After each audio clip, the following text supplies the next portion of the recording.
माता पिता की सेवा। गांव के पनघट पर चार औरतें पानी भरने आई। पानी भरते भरते वो एक दूसरे से बातें करने लगी। चारों के एक एक पुत्र थे। बातों बातों में उन्होंने अपने पुत्रों के गुणों का बखान करना शुरू कर दिया। पहली औरत बोली, मेरा पुत्र बहुत सुरीली बांसुरी बजाता है। जो भी उसकी बांसुरी सुनता है मंत्र मुग्ध हो जाता है। मैं ऐसा गुणवान पुत्र पाकर बहुत प्रसन्न हूँ। दूसरी औरत बोली, मेरा पुत्र बहुत बड़ा पहलवान है।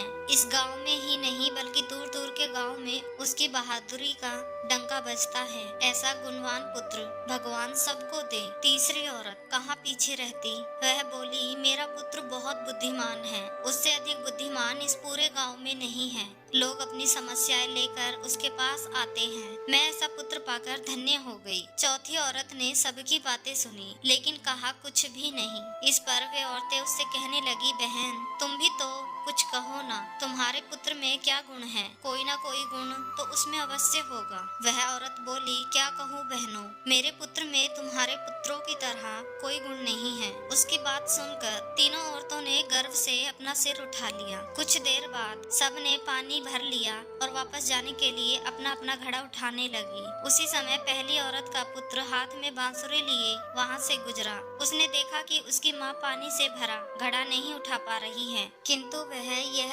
अनदेखा कर बांसुरी बजाते हुए वहाँ से चला गया। दूसरी औरत का पहलवान पुत्र कुछ ही दूरी पर मुगदर घुमा रहा था। उसकी माँ कुएं से घड़ा उठाकर जैसे ही उतरी उसका पैर फिसल गया। किसी प्रकार वह संभल गई, किंतु पहलवान पुत्र अपनी माँ को नजर उठाकर देखने के बाद भी उसके पास नहीं आया और अपनी कसरत में लगा रहा। तीसरी औरत का पुत्र भी वहाँ से किताब पढ़ते हुए निकला। उसकी माँ ने उससे कहा, पुत्र मैं दोनों हाथों से घड़ा पकड़े हुए हूँ, ये रस्सी जरा मेरे कंधे पर डाल दे। लेकिन वह अपनी माँ की बात अनसुनी कर वहाँ से चला गया। तभी चौथी औरत का पुत्र वहाँ आया। अपनी माँ के सिर पर घड़ा देखकर वह उसके पास गया और उसके सिर से घड़ा उतार कर अपने सिर पर रख कर चलने लगा। कुएं के पास बैठी एक बुढ़िया ये सब देख सुन रही थी। वह बोल पड़ी, मुझे तो यहाँ बस एक ही गुणवान पुत्र नजर आ रहा है, वही जो अपने सिर पर घड़ा लिए जा रहा है। माता पिता की सेवा करने वाले पुत्र से गुणवान पुत्र